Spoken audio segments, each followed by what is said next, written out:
हरे कृष्णा कृष्ण कृष्णा हरे हरे, हरे राम राम राम हरे हरे, हरे कृष्णा कृष्ण कृष्णा हरे हरे, हरे राम राम राम हरे हरे, हरे कृष्णा कृष्ण कृष्णा हरे हरे, हरे राम राम राम हरे हरे।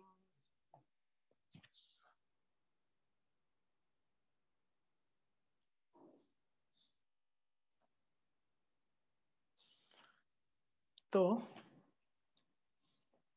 आज का विषय जो कि सर्व कारण का कारण, जो नारद मुनि जिज्ञासा कर रहे हैं ये किस प्रकार सृष्टि हुआ, और हम सोचते हैं कि आप ही सृष्टि करता हो, मगर आप जब तपस्या करने बैठते हैं तो हमको थोड़ा डाउट लगता है कि आप ही सृष्टि करता नहीं, आपसे बड़े और कोई है। तो आज के विषय में बोला गया है कि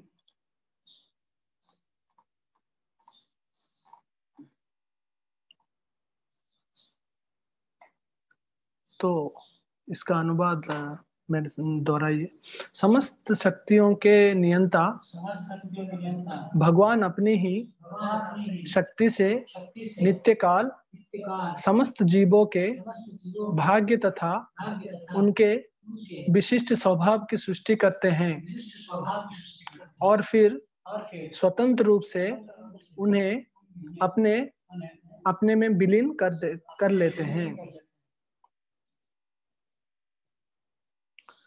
तो इसके लिए एक श्लोक है, अच्छा श्लोक है।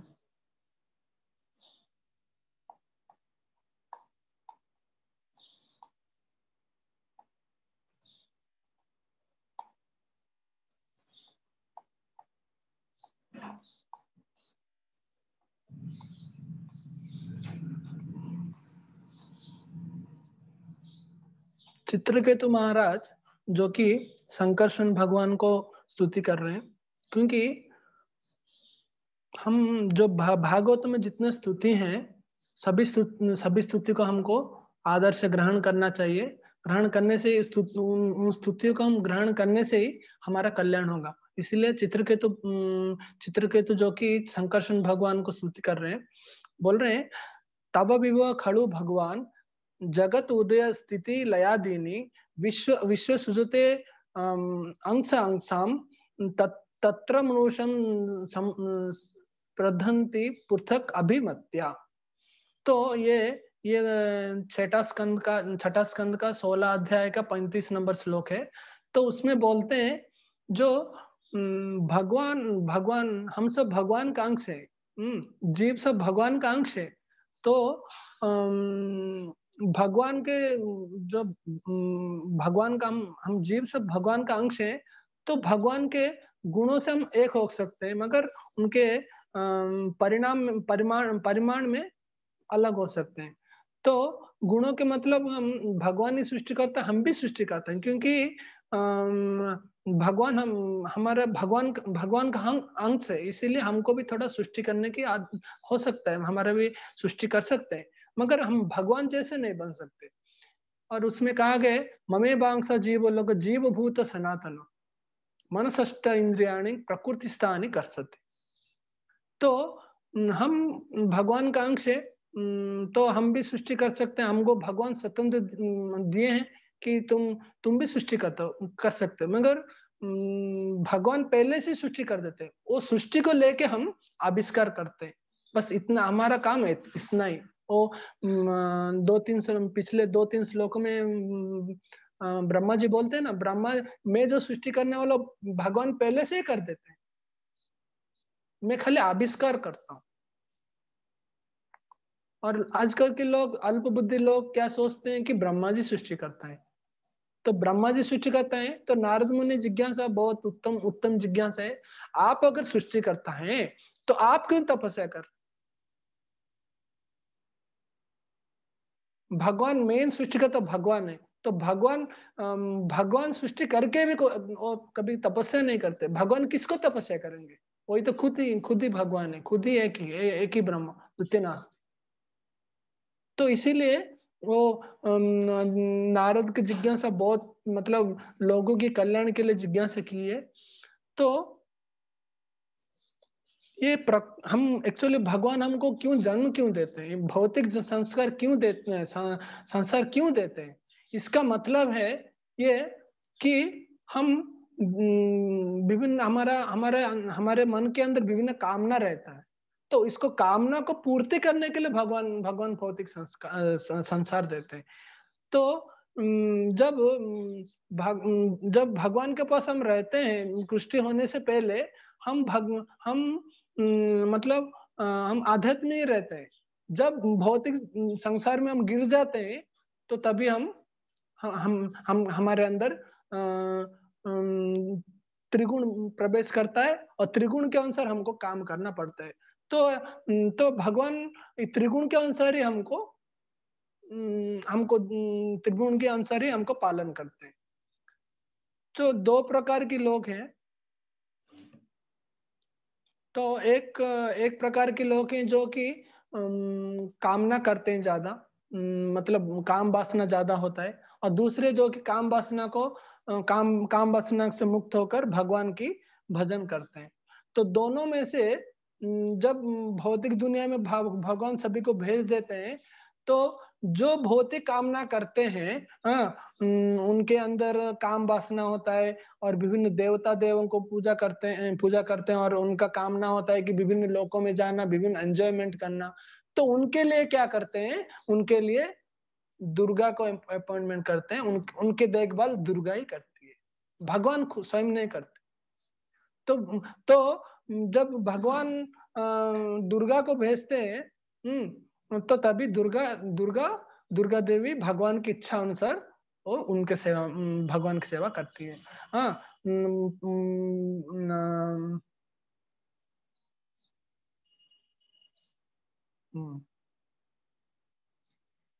तो भगवान ब्रह्मा जी बोलते हैं ना, ब्रह्म संहिता में, सृष्टि स्थिति प्रलय सदनम शक्ति रेखाम छाये वजस्य भुवनानि विभूति दुर्गा इच्छानुरूपम अपि न जस्य न चेष्ट शेषा गोविंदम आदि पुरुषम तमम भजामि।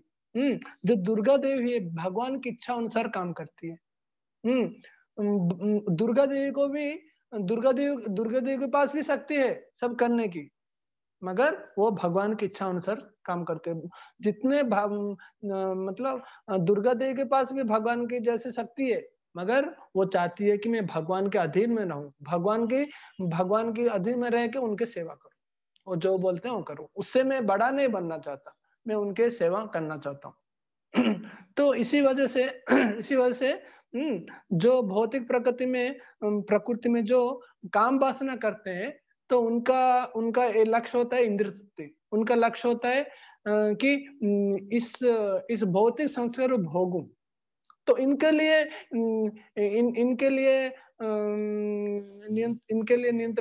इनको नियंत्रण करने के लिए दुर्गा देवी अपॉइंट होती है। और जो इन भौतिक संसार से मुक्त है, सब संसार सबसे मुक्त होकर भगवान को भक्ति करना चाहता है, भगवान की सेवा करना चाहता है, तो तभी भगवान उनको अलग से पोषण करते हैं। मतलब नियंत्रण हम भगवान खुद करते हैं। और जो भौतिक संसार में काम वासना रहता है जिसका, उनको इनडायरेक्टली पोषण करते हैं। तो डायरेक्ट पोषण और इनडायरेक्ट पोषण दोनों में तो बहुत फर्क है। तो आजकल के लोग क्या सोचते हैं कि भगवान बोला गया ना 5:29 में गीता में, भोक्तारम यज्ञ तपसम सर्वलोक महेश्वर श्रूदम सर्वभूतारम ज्ञात्वा मम शांति मुच्यते। श्रूद भगवान श्रूद है, सभी का श्रूद बंधु है, मंगलाकांक्षी बंधु है। फिर भी भगवान अलग अलग रूप से अलग मतलब किसको कृपा करते हैं, किसको कोप करते हैं। दो प्रकार होती है, एक कृपा होती है, कोप होती है। तो इतने आजकल लोग सोचते हैं जो भगवान के भक्त है उसको भगवान कृपा करते हैं, और जो भगवान के भक्त नहीं है तो उनको कृपा क्यों नहीं करते। तो ऐसे ही सवाल जो कि पूछते हैं भगवान परीक्षित महाराज सुखदेव गोस्वामी को। ये है 7वां स्कंद का पहला अध्याय का पहला नंबर श्लोक। क्या पूछते हैं? राजोवाच, क्या पूछते हैं? समप्रिय श्रोधुम ब्रह्मन भूतानां भगवान स्वयं इंद्रस्य इंद्रस्य अर्थ कथम दैत्यानाम अवधीतम विषमे जथा। पूछते हैं तो भगवान, आप तो बोले भगवान श्रुद है, भगवान सबको एक ही तरह देखते हैं, मगर जब देवता इंद्र को पोषण किए और राक्षस को क्यों छोड़ दिए, राक्षस को क्यों मारे और इंद्र को क्यों? उसको इंद्र तो बहुत मतलब बहुत पाप, कभी कभी पाप करता है, अपराध करता है, क्योंकि इंद्र ऐसा है जो अपने गुरु को भी, गुरु के सामने वो अपराध करता है। जब विश्वरूप को उसको विश्वरूप गुरु जब बृहस्पति चले गए थे कोप में, तो तभी दूसरे को गुरु बनाए विश्वरूप को। जब विश्वरूप को गुरु जब बनाए तो विश्वरूप को भी वो उसको भी खत्म कर दे, उसको भी मार के खत्म कर दिए। तो ये गुरु के प्रति वो अपराधी है, फिर भी उनको क्यों आप रक्षा करते हैं, और जो असुर उनको क्यों आप वध करते हैं? तो इसके समाधान सुखदेव गोस्वामी बोलते हैं, तो भगवान तो श्रुद है क्योंकि आत्मा सभी को प्रिय है, परमात्मा सभी को प्रिय है, ऐसे भगवान सभी का प्रिय है। अगर जैसे सूर्य के किरण सभी जगह में विस्तारित है, चाहे वो पत्थर हो, चाहे वो कीड़ा हो, चाहे वो नाली हो, चाहे वो किसी जगह में, सभी जगह में सूर्य का किरण पड़ता है। ऐसे ही भगवान सभी को एक ही तरह देखते हैं, समदृष्टि देखते हैं। इसलिए बोलते हैं ना, भगवद गीता में बोला गया समम सर्वभूतेषु न द्वेषी न अस्ति न प्रियः। हाँ, ये तो भजन्ते माम भक्त्याम, उसके बाद क्या होता है? माम भक्त्याम मयि ते तेषु चाप्यहम्। तो भगवान बोलते हैं समदृष्टि, भगवान किसी को द्वेष नहीं करते और किसी का प्रिय भी नहीं है। जो भगवान क्या देखते हैं, जो जिस प्रकार है उसको उसी के ऊपर ऐसे कृपा करते हैं। जैसे कि बिल्ली जो कि अपने बच्चे को मुंह में रखती है, और चूहे को भी मुंह में रखती है, मगर दोनों का मुंह में रखना अलग है। ऐसे ही भगवान सभी को एक ही तरह देखते हैं, सभी को एक ही कृपा करते हैं। हमारे विचार में क्या है कि हम जैसे कि हम प्रकृति में आकर हम बहिरंग शक्ति के संस्पर्श में हैं, इसीलिए हम ऐसे सोचते हैं कि ये हम भेदभाव सोचते हैं। असुर को अलग देखते हैं भगवान, दूसरे को अलग, कर्मी को अलग देखते हैं, हाँ, और ज्ञानी को अलग देखते हैं, भक्त को अलग देखते हैं। तो ये हमारे अंदर बहिरंगा शक्ति संस्पर्श में जो त्रिगुण है, त्रिगुण के अंदर है, इसीलिए हम भगवान को ऐसे सोचते हैं। क्यों? मगर भगवान त्रिगुण से ऊर्ध्व है। ये बोलता है ना, त्रिगुण विषय वेद निश्चय गुण भावार्जुन निर्द्वंद नित्य सत्वस्थाम नित्य योगम क्षेम आत्मवान। तो भगवान सभी को एक ही देखते हैं, एक ही तरफ, मतलब एक ही दृष्टि में देखते हैं। और जो त्रिगुण से अधिक हो, मतलब 3 गुणों को जैसे उनका स्वभाव है, जैसे गुण है, जैसे कर्म है, उन्हीं के अनुसार उसको फल देते हैं। तो जब कोई त्रिगुण से अधिक होता है, शुद्ध सत्व गुण में जब होता है, तभी भगवान उसको स्पेशल ट्रीटमेंट करते हैं, स्पेशल पोषण करते हैं। इतना ही फर्क है। हाँ, और भी बोला गया है कि भगवान जब हम भौतिक प्रकृति में आते हैं, तो हम पहले आध्यात्मिक रहते हैं। जब भौतिक प्रकृति में आते हैं तो हम मिक्स हो जाते हैं, आध्यात्मिक में भौतिक मिक्स हो जाता है, क्योंकि भगवान जानबूझ के बहिरंग शक्ति बनाए, क्योंकि भगवान चाहते हैं कि जीव कितना शुद्ध हो सकता है, कितने कितने स्ट्रगल कर करके शुद्ध सत्व तक आ सकता है। इसीलिए भगवान ये परीक्षा करते हैं कि ये तो आध्यात्मिक शरीर है, तो उसमें बहिरंग शक्ति ज्यादा अधिक परिमाण का उसका बल होता है, तो उसमें प्रवेश कर जाता है। तो ये भगवान देखते हैं ये इससे कैसे छुटकारा पाता है, तो इसी वजह से भगवान परीक्षा करते हैं, परीक्षा करते हैं। तो ऐसे एग्जाम्पल है जो कि बारिश बारिश जब होता है, बारिश तो शुद्ध मतलब शुद्ध है ना, पानी का पानी भी शुद्ध है। तो बारिश जब मिट्टी में पड़ता है, मिट्टी मतलब जो क्या बोलते हैं कीचड़, कीचड़ में जब पड़ता है तो जल भी उसमें मिला के वो भी कीचड़ बन जाता है। तो ये हमारा परिस्थिति वो ऐसा ही है। हम जब भगवान के पास थे तभी आध्यात्मिक थे, जब हम भौतिक संसार में गिर पड़े तभी बहिरंग शक्ति संस्पर्श में आए, त्रिगुण के संस्पर्श में आए, तो हम भी पूरा दूषित हो गए। तो उसके लिए हमको क्या करना चाहिए? शुद्ध अगर कोई कीचड़ में गिर गया तो उसको शुद्ध पानी से धोना चाहिए। तो भौतिक संसार में जो अल्प बुद्धि जो होते हैं वो सोचते हैं कि शुद्ध पानी से ये धोया नहीं जाएगा, उसको क्या बोलते हैं कीचड़ को कीचड़ से ही धोते हैं। तो इसलिए इसका परिणाम 84 लाख जीव जोन में घूमते रहते हैं। कभी कुत्ते का शरीर, कभी बिल्ली का शरीर, ऐसे ऐसे शरीर प्राप्त कर करके जीवन बिताते हैं।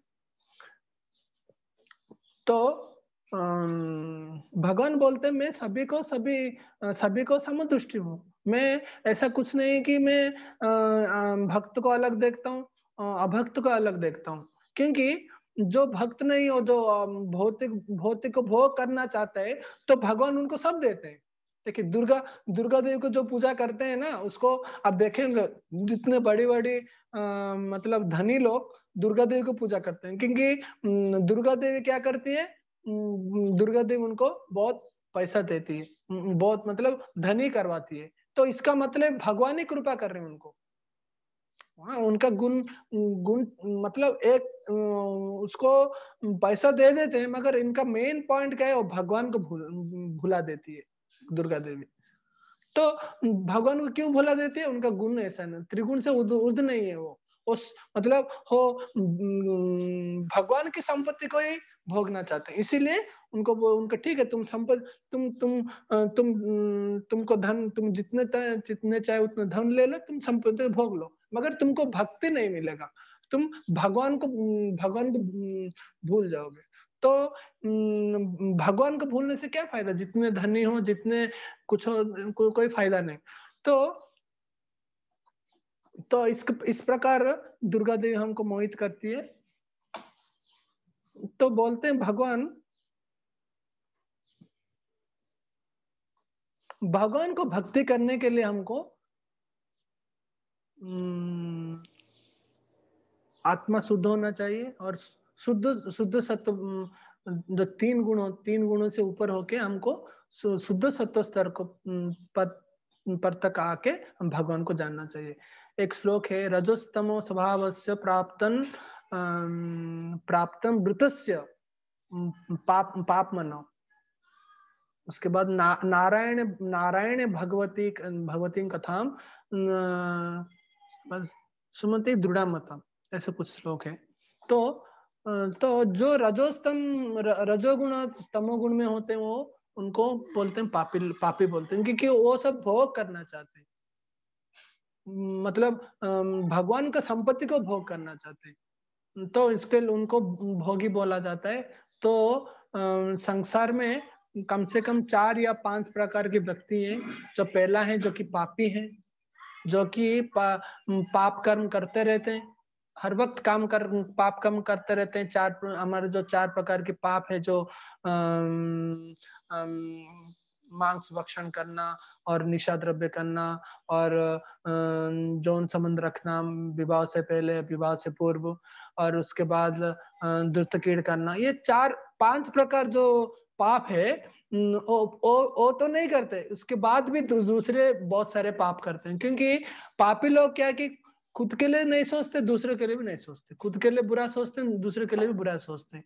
तो ये पापी लोग हैं, जैसे कि बड़े बड़े असुर हैं, असुर जो कि सोचते हैं, असुर असुर लोग क्या सोचते हैं कि मैं ही भोगता हूँ, मैं ही इस भौतिक संसार का भोगता हूँ, मेरे बात ही सुनना चाहिए, विष्णु की बात नहीं सुनना, जैसे कि हिरण्यकशिपु। ऐसे बहुत सारे राक्षस हैं। तो ये है। और कर्मी लोग जो कि भगवान को, संपत्ति को, काम वासना उनके अंदर रहता है, और भगवान को संपत्ति को भोगना चाहते हैं। जैसे कि कर्म कांड करके उच्चतर अच्छे का मतलब बड़े बड़े लोक में जाना और संतान उत्पत्ति करना, ऐसे ऐसे उनका होता है, जो कि रजोगुण होते हैं। जैसे कि दक्ष दक्ष प्रजापति, हाँ, ऐसे ही वो कर्म कांड करते हैं, यज्ञ करते हैं, और यज्ञ करते थे, सब करते थे। तो ये सब कर्म कांड है। जो ज्ञानी, उसके बाद ज्ञानी आते हैं। ज्ञानी लोग क्या सोचते हैं, ये ज्ञानी को बोलते हैं त्यागी बोलते हैं, ज्ञानी को त्यागी बोलते हैं। ज्ञानी को त्यागी क्यों बोलते हैं? वो भौतिक संसार में रहना ही नहीं चाहते। जीव को जीव को एक्चुअली भौतिक संसार, मर्त्य लोग क्यों, भगवान क्यों भेजते हैं कि जीव को उद्धार होने के लिए एक ही जगह है, भौतिक लोक। भौतिक लोक माध्यम से ही भगवान के पास हम जा सकते हैं, दुख से छुटकारा पाके भगवान के पास जा सकते हैं।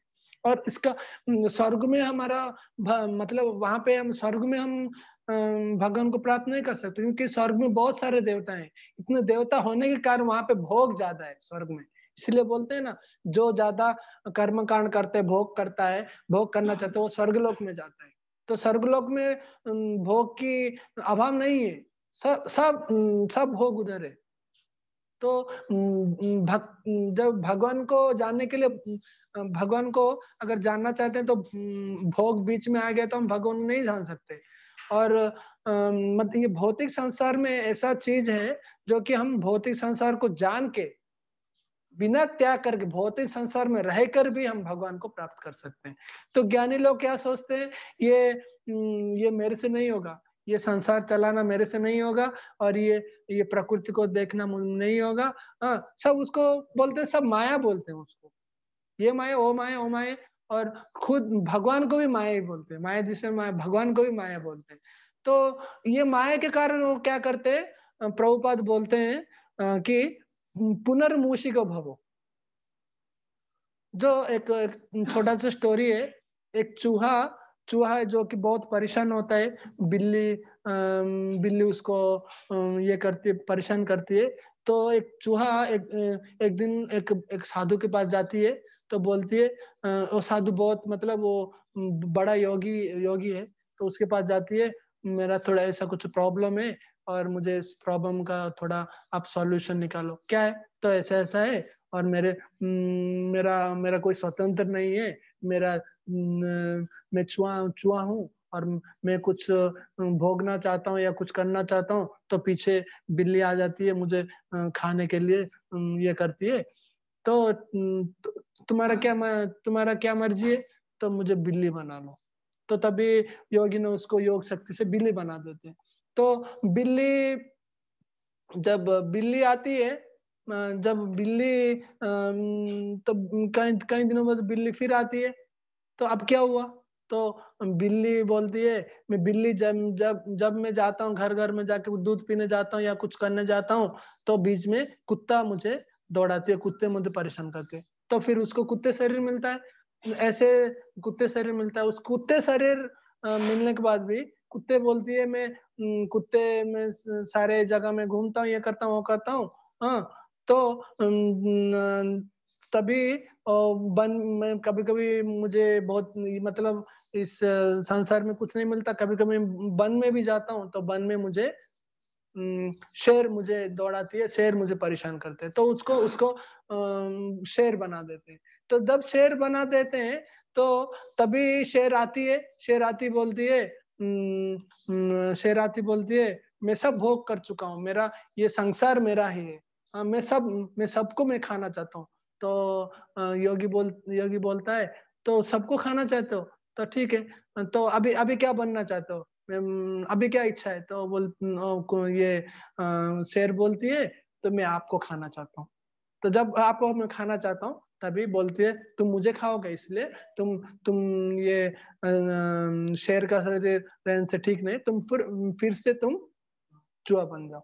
तो ऐसे परिस्थिति है जीवों की, जो कि भगवान का संपत्ति को हरण करना चाहते हैं। हाँ, जो मतलब एक ही चीज हमारा नहीं है, मगर उसके बाद आता है योगी लोग ऐसे ही उच्चतर लोक में जाना चाहते हैं, अष्ट सिद्धि प्राप्त करके दूसरे दूसरे बड़े बड़े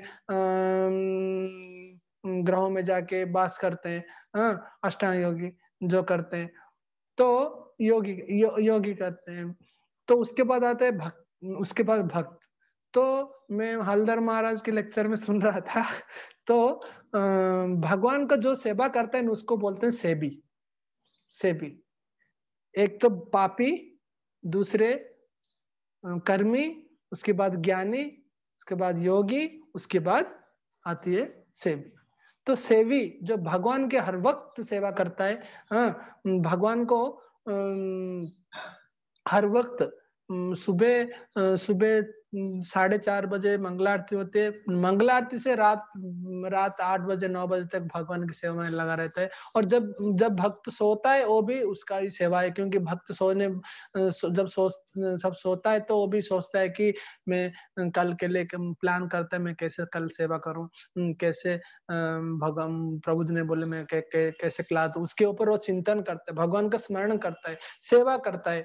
जब भगवान का नाम लेता है, सब मतलब दिन भर खाली भगवान का सेवा में रहता है, और मतलब भौतिक प्रति वो आसक्त रहता है। तो इसके ये भक्ति विनोद ठाकुर एक भजन गाए हैं, उसमें से मैं थोड़ा बोलता हूँ।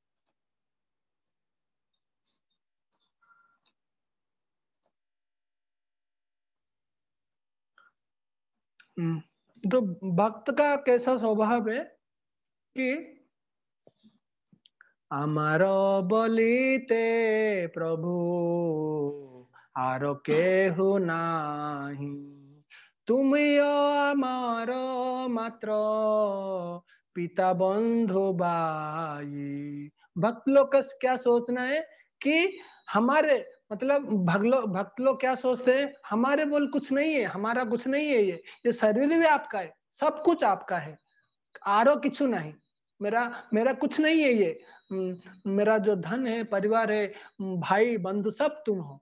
इसलिए बोलते हैं ना, तमेव माता स पिता तमेव बंधु सब सखा तमेव। हाँ, तो भगवान ही सब कुछ है। उसके बाद बोलते हैं बंधुदार सूत सुता तब दासी दास।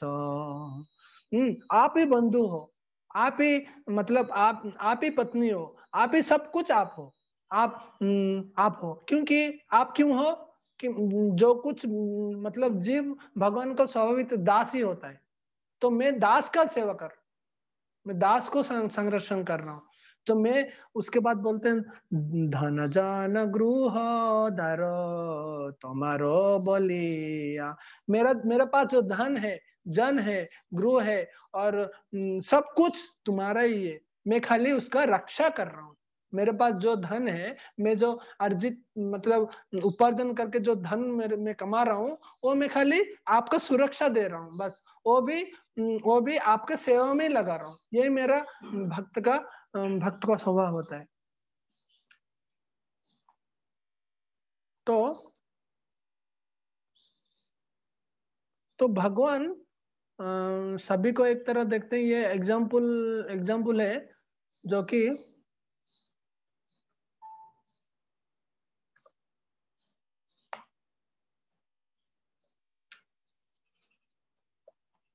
एक प्रामाणिक है, जो कि भगवान सभी को एक ही तरह देखते हैं। मगर कुछ क्वालिटी होना चाहिए। से बोलते हैं ये सातवां स्कंद का पहला अध्याय का 30 नंबर श्लोक है। काम कामद्वेषात् भयास्नेहा यथा भक्तिश्वरो मनो आवेशो तदघम हित्वा भावस्तद्गतिम गतिम गता। भगवान बोलते हैं कि मैं सभी को एक ही दृष्टि दो, जो मेरे मतलब जिसका काम होता है, काम वासना होता है, अगर काम वासना अगर मेरे में प्रयोग करोगे आप, हाँ मतलब काम वासना, हमारा काम वासना होता है कि मैं धन उपभोग करूं और भौतिक संपत्ति को मैं अपने कर लूं। ये इसको छोड़कर अपने मन में काम वासना होना चाहिए कि भगवान मेरा है, मैं भगवान का सेवक हूँ, मेरा काम है मैं भगवान का सेवा करना। ये हमारा काम होना चाहिए। इसलिए बोलते कामात, अगर काम भी जो करता है उसको भी भगवान प्राप्त हो। जैसे कि गोपी लोग भगवान की कामना करते थे, हर वक्त भगवान के चिंतन में रहते थे। और द्वेष जो कि द्वेष कौन करता है? ये शिशुपाल द्वेष करता था, फिर भी इतना द्वेष करता था, फिर भी द्वेष करके मतलब ये काम द्वेष भय और स्नेह, ये तो संबंध, ये सब चीज हैं। ये अगर चिंतन में, अगर भगवान के चिंतन में अगर लगता है तो उसको भगवान उसको कल्याण करते हैं। कैसे? काम, जैसे गोपी लोग कामना करते थे, हम भगवान का कामना करते थे, मेरा पति हो, मैं उनका सेवक हूँ, मैं उन भगवान की सेवा करना चाहता हूँ। तो काम के माध्यम से भगवान उनको कल्याण करते हैं और भी भगवान भक्ति उनको देते हैं। उसके बाद भय, मतलब जैसे कि कंस हर वक्त भगवान के भाई से हर वक्त भगवान को चिंता करता था, तो उसको भी भगवान उद्धार करते हैं। और जो कि भक्त लोग स्नेह करते हैं, नहीं तो पांडव, जैसे कि पांडव लोग भगवान को स्नेह करते थे, हर वक्त भगवान चिंता में रहते थे, हर वक्त भगवान के आश्रय में रहते थे। बचपन से लेके बचपन से उनका बहुत मतलब उनको बहुत कष्ट हुआ, कौरव लोग उनको बहुत परेशान करता, फिर भी वो एक विषय भगवान को नहीं बोले, तो बहुत स्नेह करते थे भगवान को। ऐसे उदाहरण है।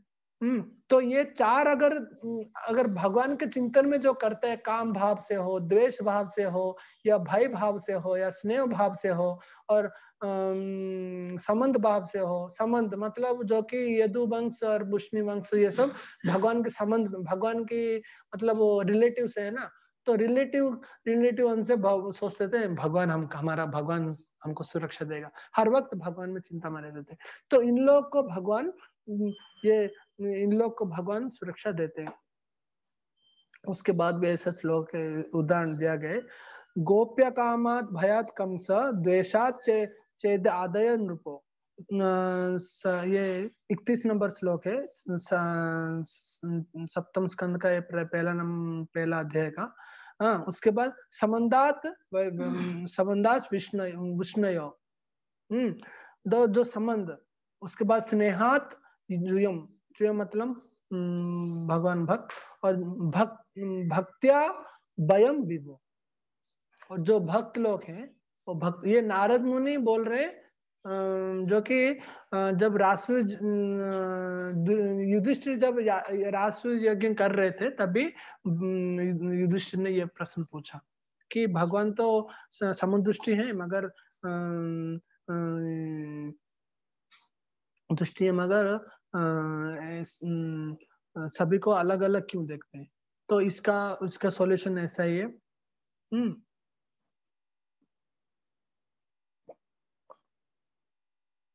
इसलिए भगवान सभी को मतलब सभी को एक ही तरफ देखते हैं, कि उसके गुणों के अनुसार सभी को एक ही कृपा करते हैं। किसको कृपा मतलब किसको दंड दे के कृपा करते हैं, किसको स्नेह, किसको आदर करके कृपा करते हैं। ये दोनों में यही फर्क है। जैसे कि हिरण्यकशिपु, दो प्रकार की होते हैं, वासना होते हैं, एक अशुभ वासना और शुभ वासना।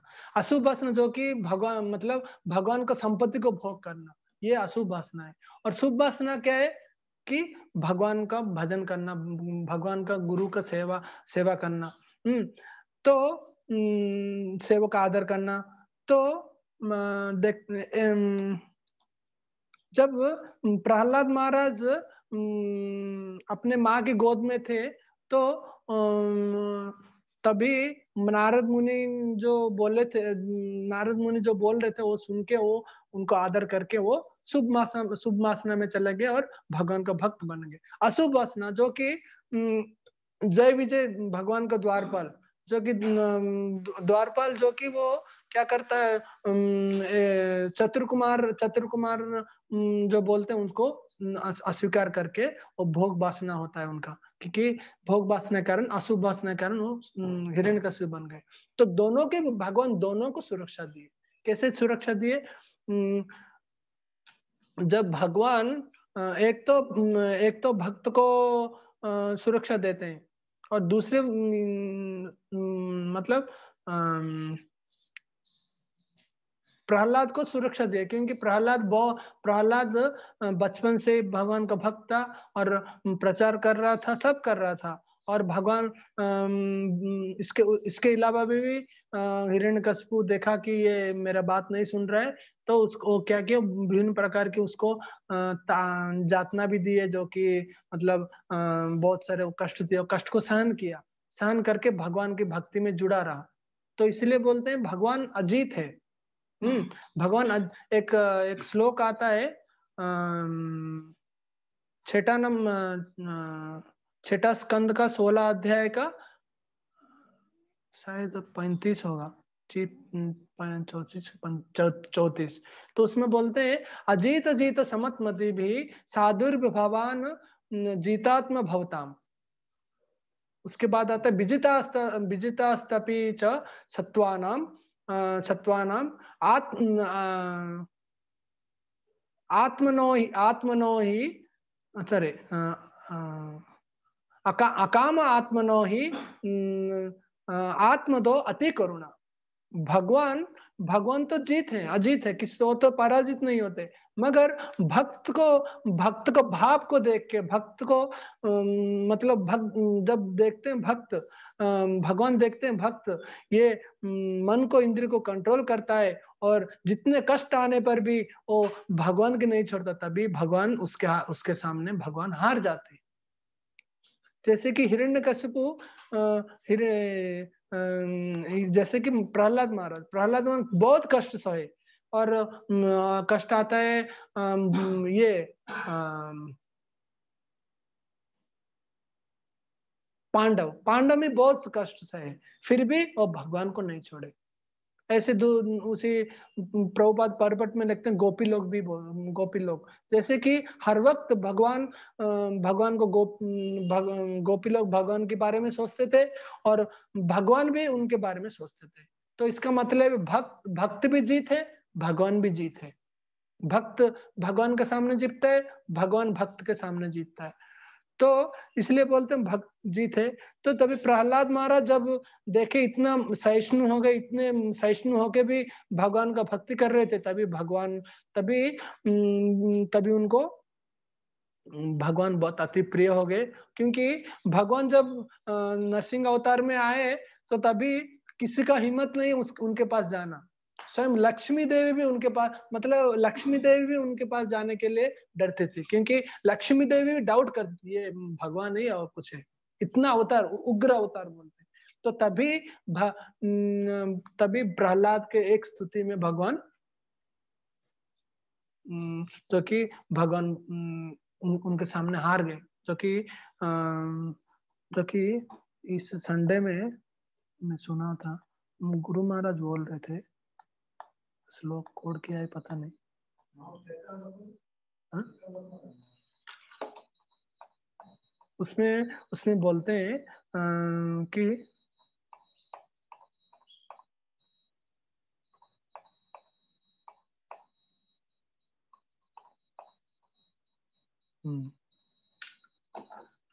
गुरु महाराज ने संडे क्लास में बोल रहे थे, तो ये भगवान भक्त के सामने हार जाते हैं। कैसे? तो बोलते हैं क्या बोलते हैं, अहम तुम अकाम तुम भक्त्या त्वं च स्वामी अनापश्रय नान्यर्थे इह आबयो अर्थो राजा सेवकयो इहा।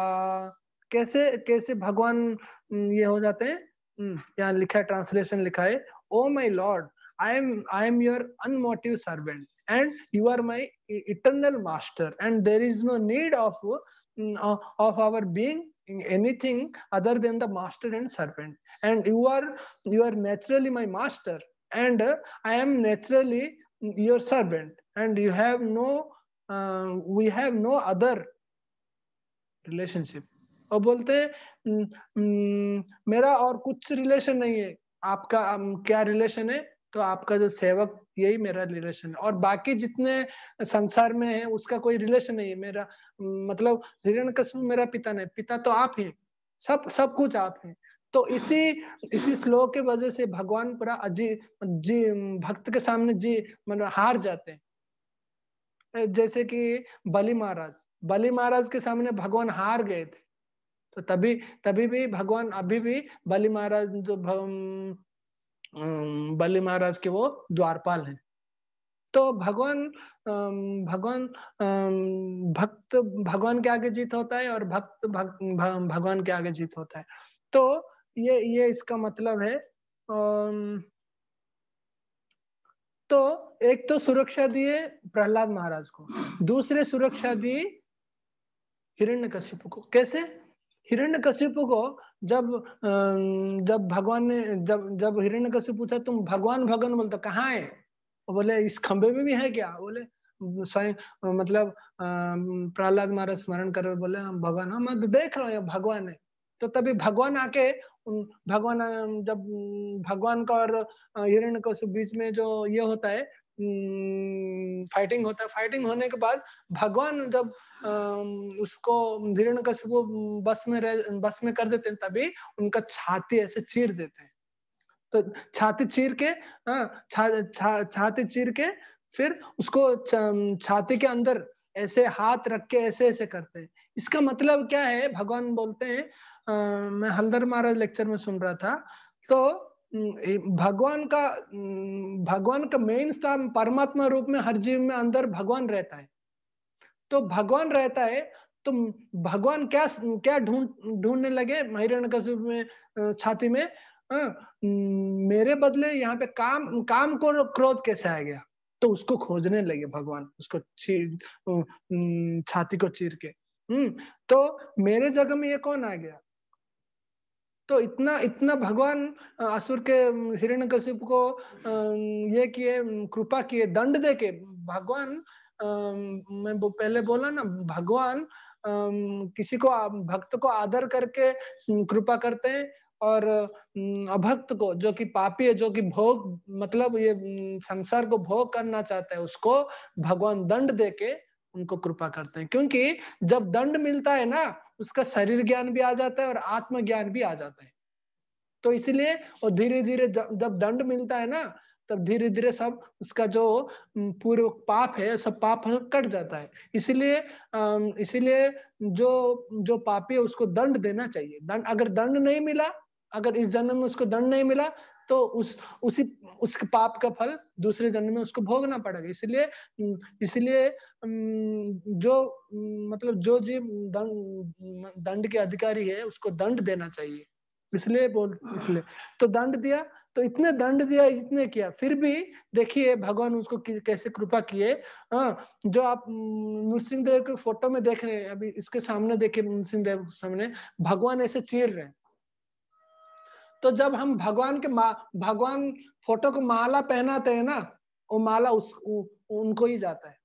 भगवान हम अलग से हम आरती जो करते हैं, तो आरती घुमाते हैं जो भगवान नृसिंह देव को, उसके साथ उसको भी घुमाते हैं। क्योंकि और जब माला पड़ती मतलब हम माला पहनाते हैं ना, तो उसके भगवान गोद में रहता है ना हिरण्यकशिपु।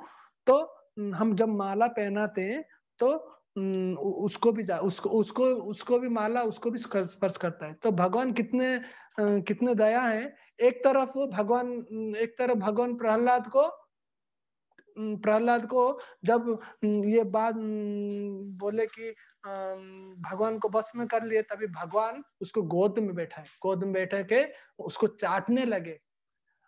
ऐसे ऐसे ऐसे ब्रह्मांड में ऐसा कोई कभी लीला नहीं हुआ जो कि भगवान के गोद में भक्त को बैठा के उसको आशीर्वाद दे के और उसको चाट के उसको ये करना। तो दोनों को ही कृपा किए। तो भगवान किसी को कोप दृष्टि से कृपा करते हैं, किसी को कृपा दृष्टि से कृपा करते हैं। तो ये है आज का, ये है जो कि आज का विषय में है।